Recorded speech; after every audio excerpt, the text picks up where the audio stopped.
ब्रह्मांड के अनंत आकाश में एक नया युग आकार ले रहा था। ब्रह्मा जी ने जब अपने कमलासन पर बैठकर पृथ्वी की स्थापना की तो पूरे देवलोक में आनंद की लहर दौड़ गई। देवताओं ने इसे अपना दूसरा घर माना, गंधर्वों ने स्वर्गीय संगीत से इसकी सुंदरता की वंदना की और समस्त ब्रह्मांड एक दिव्य आलोक से भर उठा। लेकिन इसी आनंद के बीच कहीं अंधकार के गर्त में बैठा असुरों का महाबली हिरण्याक्ष इस खबर को सुनकर क्रोध से कांप उठा। हिरण्याक्ष, जो कि ब्रह्मांड में असुरों का साम्राज्य स्थापित करना चाहता था, देवताओं की इस समृद्धि को सहन नहीं कर सका। वह बलशाली था, उसके पास ब्रह्मा जी से मिले अद्भुत वरदान थे और उसकी महत्वाकांक्षा संपूर्ण ब्रह्मांड को हिला देने वाली थी। एक दिन उसने अपने विशाल सेना को इकट्ठा किया और स्वर्ग पर चढ़ाई कर दी। भीषण युद्ध छिड़ा, बिजली की तरह चमकती तलवारें, मंत्रों से प्रवाहित अस्त्र शस्त्र और युद्ध के गर्जन से पूरा ब्रह्मांड थर्रा उठा।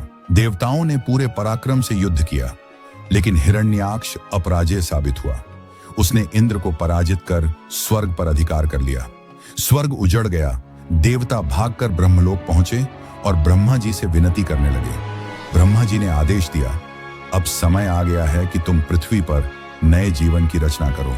देवताओं के प्रयासों से पृथ्वी पर हरियाली फैल गई, नदियां कलकल करने लगीं, जंगल जीवंत हो उठे और समुद्र देव को विशाल स्थान प्राप्त हुआ। धीरे धीरे पृथ्वी स्वर्ग से भी सुंदर बन गई, एक ऐसा स्थान जहां जीवन खिलखिला रहा था।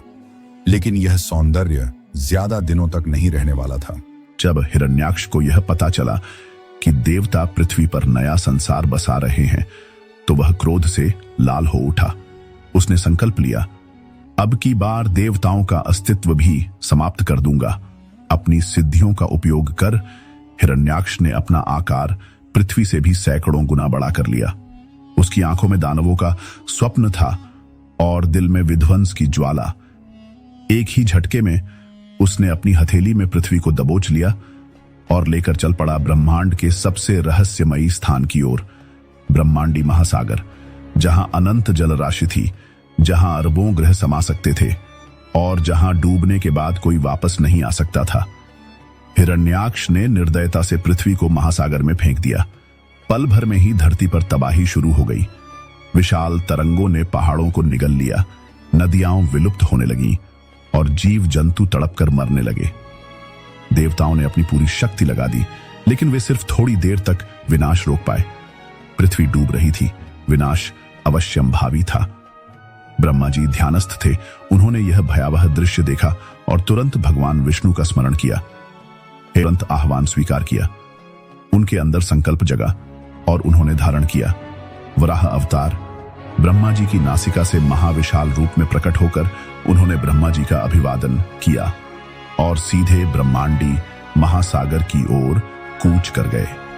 ब्रह्मांडी महासागर के निकट पहुंचते ही भगवान वराह ने अपना रूप और भी विशाल कर लिया। उनकी गर्जना से महासागर के जलस्तर उफान मारने लगे और देवताओं ने उनके जय घोष किए। उन्होंने महासागर में गोता लगाया और अंततः पृथ्वी को ढूंढ निकाला।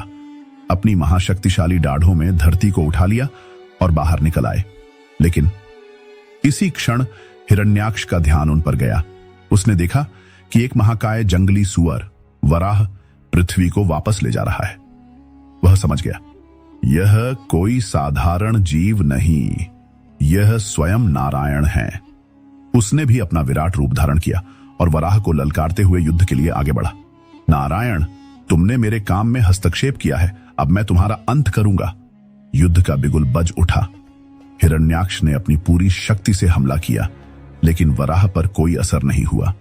दोनों महाकाय योद्धा ब्रह्मांड के आकाश में एक दूसरे से टकराने लगे। हर प्रहार से आकाश कांप जाता। युद्ध की ऊर्जा से पूरे ब्रह्मांड में कंपन होने लगा। देवता भयभीत होकर देख रहे थे। यह युद्ध असाधारण था। हिरण्याक्ष ने अपनी समस्त वरदान शक्ति का प्रयोग कर लिया, लेकिन भगवान वराह अडिग रहे। अंततः जब हिरण्याक्ष पूरी तरह कमजोर हो गया, तब भगवान वराह ने एक ही प्रचंड प्रहार से उसे भस्म कर दिया। देवताओं ने विजयी घोष किया।